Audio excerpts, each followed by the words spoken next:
So Hunter Collective is a co-working space for fashion and beauty experts.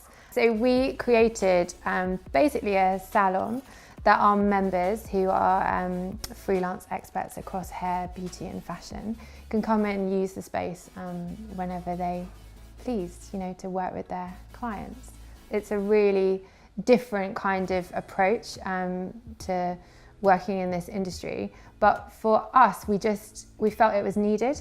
And it's just been the most incredible year since we launched, and our members are really loving it, and we're growing. It's just been amazing. My background is hairdressing, so I've been a hairdresser for 17 years.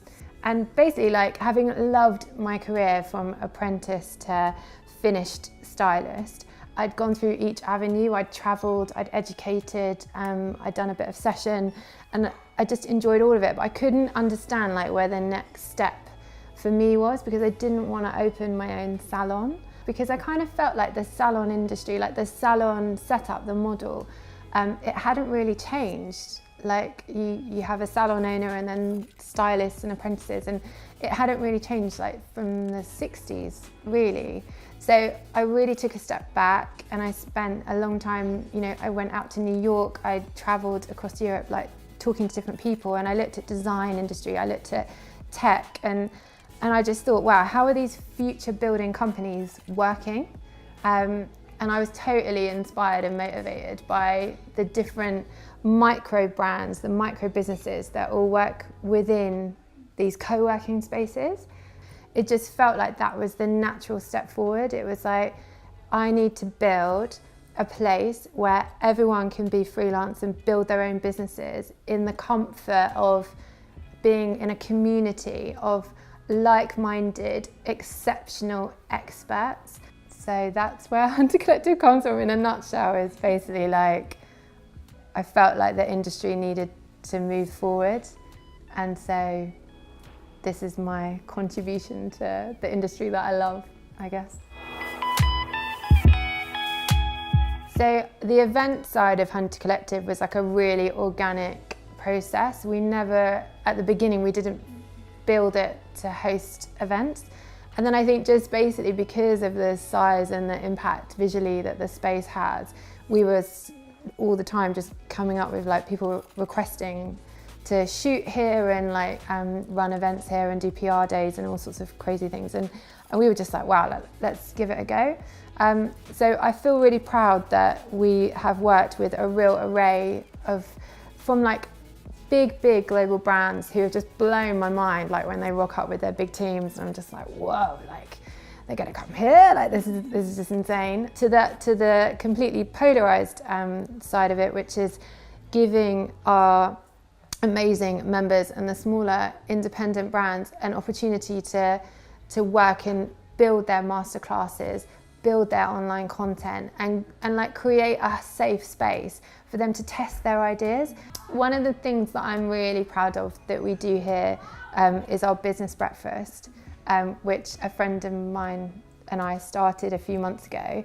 And I think it symbolises how a little idea can just become a bigger thing, which is that we started it because we thought we'd get all of our girl boss gang in a group together, and we thought we should all meet over croissants and coffee. And it was one of the best mornings I've ever had. And now we do it every month, and it's gone from 10 people to a waiting list. If you want to host an event here, or if you've just got an idea, you've got to get in touch, because we'll make it happen if we can. So I always wanted to own my own time. I always wanted to value what I was doing, and I always wanted to teach, and I always wanted to travel. So I think that owning your own business basically comes off the back of that. And I think that if I can decide what my day is going to look like, work with people that I love, and be inspired by new people every day because of this environment, then yeah, work for yourself.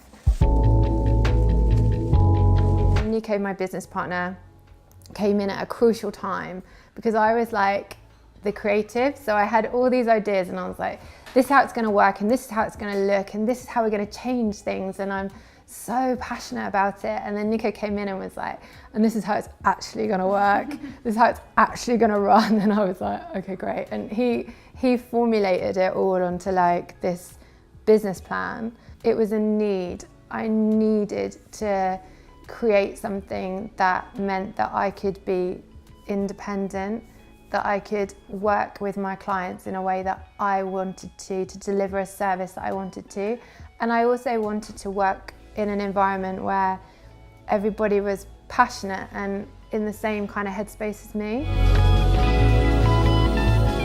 I highly recommend having a baby whilst you simultaneously open your business. Such a great thing to do. There were lots of things that we thought we were ready for that we weren't.